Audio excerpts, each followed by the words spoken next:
Texas Governor Greg Abbott. Governor, did I rightly describe the bill in your state, and am I rightly describing the restrictive voting laws in Delaware? Sean, I've heard this topic discussed at length over the past few days. No one articulated it better than you just did. You provided the best summary. You get a 10 out of 10 on your entire monologue. I would, however, add one thing to what you said, because you're talking about what Biden has been saying, and Biden is calling people names, and you left one out. You left out the fact that Biden called me a Neanderthal for opening at Texas 100% and eliminating masks. So now I am, by Biden's assessment, a Neanderthal and a racist, both of which are completely wrong. What's going on in Texas with regard to this election law we're trying to pass, as you pointed out very perfectly, we are adding hours to vote, not subtracting hours to vote. Everything we're doing is perfectly legal. The only other thing I would add is the hypocrisy of the Democrats from Texas as well as in Washington, D.C., because one thing that Democrats from Texas are trying to achieve in Washington, D.C., they are trying to get the United States Senate to drop their filibuster rule. Well, think about this. What the Texas Democrats are doing, they are filibustering in Texas to try to get the Washington, D.C. Democrats to stop the filibuster rule. That is the height of hypocrisy.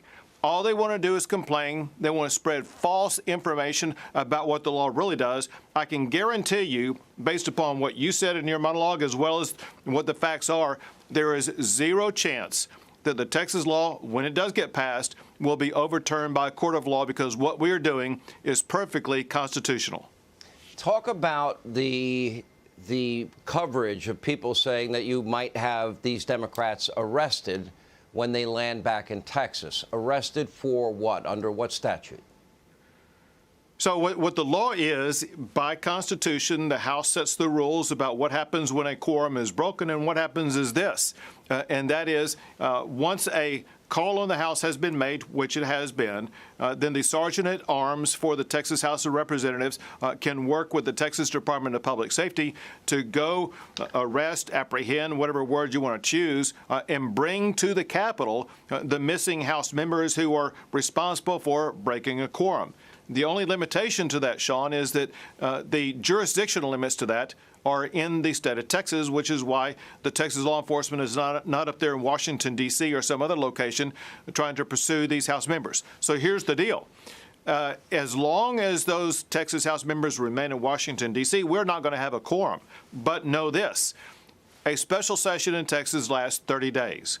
Once this 30-day special session expires, if the members return, I'll call another one, and we will be back in session unless they leave again, in which case I will continue calling special session after special session after special session. So they will have to be gone from the state of Texas all the way up until the next election.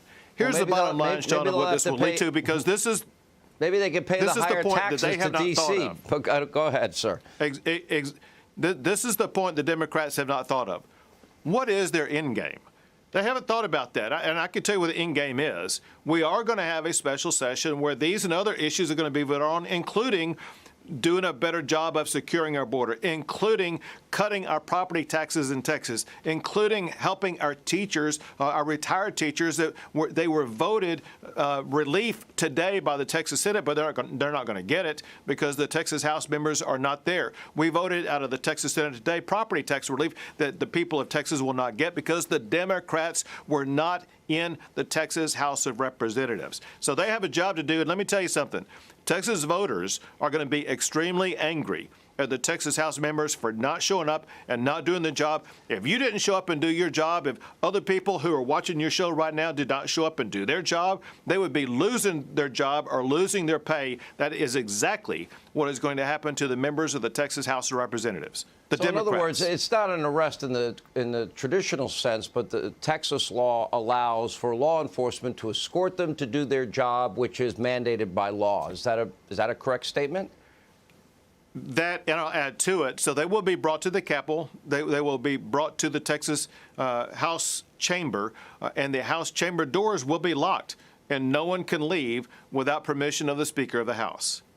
Last question. I'm concerned about the weaponization of the Department of Justice as the new Attorney General, Merrick Garland, now is going after Georgia, that has far more accessibility for voting than Joe's state of Delaware. That seems to me like they have weaponized our Justice Department. And why wouldn't they go after the state with the most restrictive laws like Joe's state? Because he never lifted a finger to lift the restrictions in Delaware. Exactly. It's completely hypocritical. Also, as you were pointing out, Texas has more voting hours in early voting than does Delaware. The same is true in Texas versus the state of New York, for example. But of course, there's no chance that the Biden administration would go after Delaware or New York or any Democrat state. So the American people are getting a feel for where the Biden administration is, and that is hostile to anything that doesn't fit the socialistic agenda of the Biden administration. Governor Abbott, thank you for being with us. We appreciate the update tonight. Hey, Sean Hannity here. Hey, click here to subscribe to Fox News YouTube page and catch our hottest interviews and most compelling analysis. You will not get it anywhere else.